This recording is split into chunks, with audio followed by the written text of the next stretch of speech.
Oke, selamat pagi semuanya. Jadi video ini singkat saja karena saya ingin menanggapi atau menjawab pertanyaan yang masuk dari teman-teman kita yang kebetulan ingin bekerja di atas kapal pesiar dan ingin melamar di bagian storeroom. Oke, jadi mereka menanyakan tentang apa aja pertanyaan-pertanyaan yang ditanyakan pada saat interview nanti.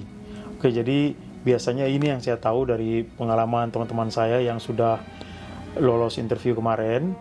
Jadi itu pertanyaannya seputar temperatur ruangan, terus receiving pada saat penerimaan barang, terus pada saat penyimpanan barang, pada saat loading itu sendiri ya. Jadi temperatur ruangan di sini saya langsung saja untuk ruangan susu dan ruangan keju atau kita sebut dengan dairy room ya kalau di atas kapal itu temperaturnya 4 derajat Celcius atau 39 derajat Fahrenheit. Jadi suhunya nggak bisa terlalu dingin, maksudnya jangan sampai beku gitu. Jadi itu cuma disimpan di suhu 4 derajat Celcius atau 39 derajat Fahrenheit. Terus ruangan frozen otomatis pasti beku. Oke, ruangan frozen itu adalah minus 18 derajat Celcius atau minus 4 derajat Fahrenheit sampai dengan minus 21 derajat Celcius atau minus 5,8 Fahrenheit. Terus ruangan dry storeroom itu suhunya 10 derajat Celcius atau 50 derajat Fahrenheit dan 21 derajat Celcius atau 70 derajat Fahrenheit. Oke, untuk penyimpanan, karena semua barang ini biasanya datang memakai palet kayu ya kalau dari supplier itu, jadi harus dibongkar lagi. Jadi pada saat receiving itu semua barang yang masuk ke kapal itu datangnya di atas palet kayu atau palet plastik ya, yang mana tidak sesuai dengan standar. Karena kita nggak boleh bawa palet kayu atau palet plastik ke dalam ruangan.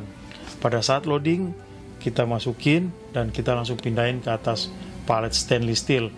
Tinggi palet stainless steel juga sudah diatur ya, itu at least 15 cm atau 6 inches dari deck, dari lantai itu ya.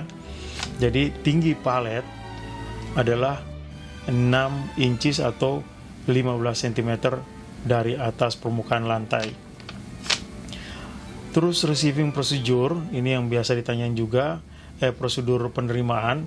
Jadi untuk fresh fish dan fresh eggs ya, untuk ikan segar dan telur mentah, itu temperatur untuk fresh fish adalah di bawah 5 derajat Celcius atau 41 derajat Fahrenheit. Dan itu barang atau fresh fish-nya itu harus dikemas dengan es. Jadi di bawahnya fresh fish, di atasnya ditaburin dengan es.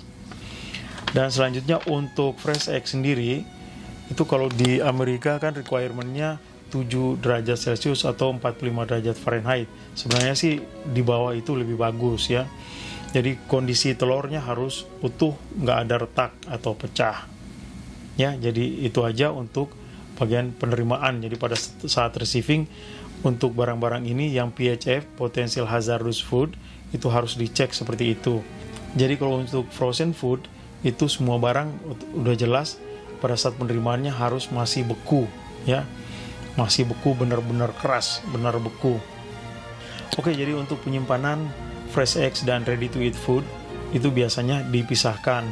Telur selalu dipisahkan dengan produk-produk lain karena alasannya dia membawa salmonella itu, dan pokoknya harus terpisah dari susu, cheese atau barang-barang lain. Jadi dia berada di atas palet terpisah jaraknya. Oke, jadi segitu aja jawaban dari saya.